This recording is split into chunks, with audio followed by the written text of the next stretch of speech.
రెండవ నియమం గుర్తుపెట్టుకోండి, ప్రధాన ద్వారం ముందు మనం ఏదైతే గేట్ పెడతామో అది వైడ్గా తీసుకున్న తర్వాత జస్ట్ ఒక 1 or 2 ఇంచెస్ ఎడమ వైపు ఉండాలి.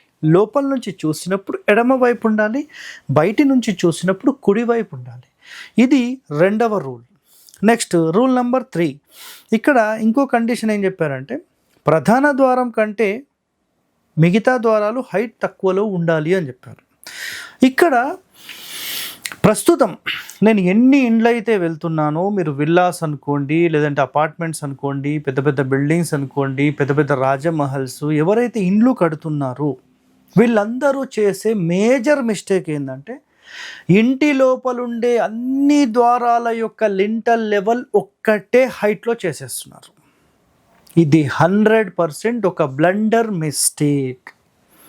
గుర్తుపెట్టుకోండి. ఇది ప్రధాన ద్వారము అనే ఒక వర్డ్లోనే మీకేముంది అంటే, ప్రధాన మెయిన్ డోర్ అన్నిటికంటే పెద్దది ఉండాలనేది కండిషన్. అర్థమైందా? సో ప్రధానమైనది అన్నప్పుడు వాటన్నిటికీ ఒకేలాగా దీనికి కూడా ట్రీట్ ఎట్లా చేస్తారు? అర్థమైందా మీకు పాయింట్?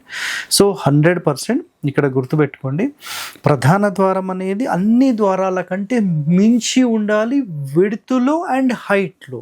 అండ్ ఇంకో మాట గుర్తుపెట్టుకోండి, ప్రధాన ద్వారం యొక్క కమ్మీలు అనేవి ఏవైతే ఉంటాయో అవి విడ్త్ ఎక్కువ ఉండాలి, లెంత్లో ఎక్కువ ఉండాలి.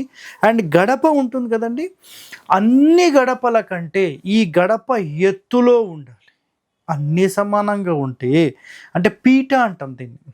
యాక్చువల్గా మెయిన్ డోర్ యొక్క పీట అంటే మీకు ఫ్రేమ్ మొత్తం ఉంటుంది కదా, ఇట్లా ఫ్రేమ్, ఆ ఫ్రేమ్లో కింది భాగం ఉంటుంది. ఆ కింది భాగం అనేది హైట్ ఎక్కువ ఉండాలి. సో మిగతావన్నీ హైట్ తక్కువనే ఉండాలి.